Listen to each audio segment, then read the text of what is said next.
آپ رک سکتے ہیں لیکن وقت آپ کے لیے نہیں رکے گا۔ جو کچھ بھی غصے میں شروع ہوتا ہے وہ شرم پر ختم ہوتا ہے۔ تیاری میں ناکام ہونے کا مطلب یہ ہے کہ آپ ناکام ہونے کی تیاری کر رہے ہیں۔ یہ ہماری آنکھیں نہیں بلکہ دوسروں کی آنکھیں ہیں جو ہمیں برباد کرتی ہے۔ اگر سوائے میرے تمام دنیا کے لوگ اندھے ہوتے تو میں بھی کبھی عمدہ لباس اور خوشنما سامان کی پرواہ نہ کرتا۔ جاہل ہونا شرم کی بات نہیں بلکہ سیکھنے کی کوشش نہ کرنا اصل بے شرمی ہے۔ پیسے نے انسان کو آج تک خوش نہیں کیا اور نہ تو یہ کبھی ہوگا۔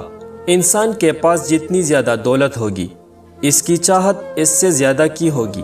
ایک خواہش پوری ہو جائے ایک نئی خواہش پیدا ہو جاتی ہے۔ جلدی غصہ کرنا جلد ہی آپ کو بیوقوف ثابت کر دے گا۔ جتنی زیادہ اہمیت ہم چیزوں کو دیں گے اتنی ہی کم قدر ہم خود کو دیں گے۔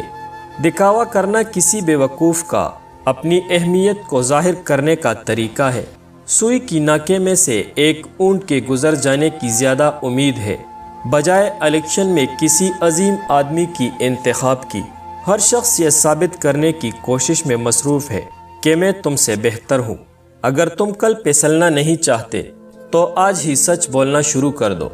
دوسرے کیا سوچتے ہیں یہی چیز آپ کو اپنی پسند کی کام سے روکتی ہے۔ کسی نے برف سے پوچھا تم ہر وقت اتنی ٹھنڈی کیوں رہ لیتی ہو؟ برف نے بڑا اچھا جواب دیا، میرا ماضی بھی پانی ہے اور مستقبل بھی پانی ہے، تو گرمی کس بات کی؟ اسی طرح انسان کا ماضی بھی مٹی ہے اور مستقبل بھی مٹی ہے، تو غرور کس بات کا ہے؟